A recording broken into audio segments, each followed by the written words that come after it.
Hey, thank you very much for joining us. Do appreciate your time. Are you finding a lot of panicky parents coming in and asking you questions? Yes, a lot of people are coming in at the moment wanting to know more about it and how to prevent their children from getting it. Children are not that vulnerable to this, though, are they? No, so children seem to be remarkably resistant, but of course they are bug carriers, so they can spread it to people who are more vulnerable, but they themselves are not getting very sick with it. A lot of parents are asking, should I be keeping my little one out of creche or my child out of school? What do you say to them?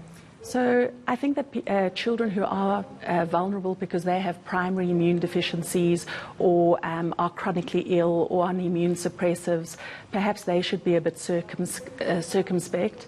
And children who live with elderly parents, I'm talking about grandparents, perhaps they should be a bit circumspect.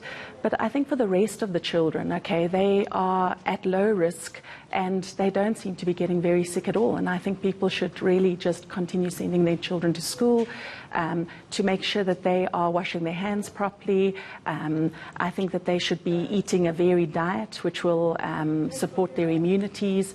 And I think that if they want to put their children on a multivitamin or supplement briefly, okay, over this period, it may not essentially be making any difference, but I think it'll make people feel as if they're helping. I want to speak to you about the flu vaccine. One of these suggestions is to have the flu vaccine because then it discounts most of the flu. So if you do get symptoms, you need to investigate it. From what age can a baby or a child be given a flu vaccine, and are you recommending it? Yeah, so a child can be given a flu vaccine from the age of 6 months, and definitely I think that everyone should be given the flu vaccine.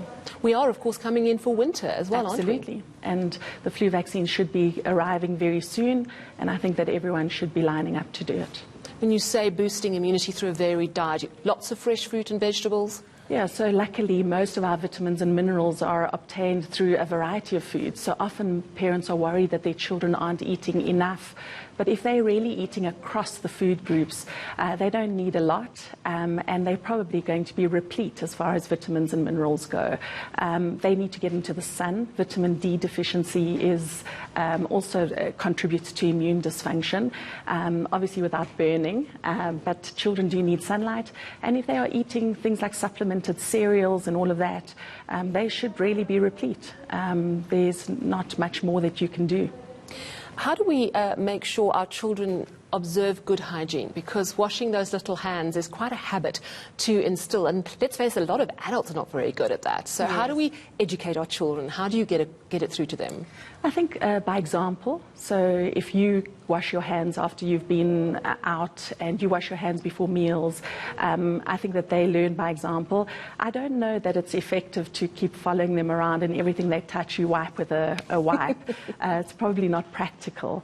But I think as far as possible, certainly the older children, okay, should be taught to wash their hands regularly and frequently. Yeah, it's a good practice anyway. Good practice anyway. Thank you so much for coming into studio. That was Dr. Nicolleta Hay, a pediatrician, giving us advice on how to look after our children.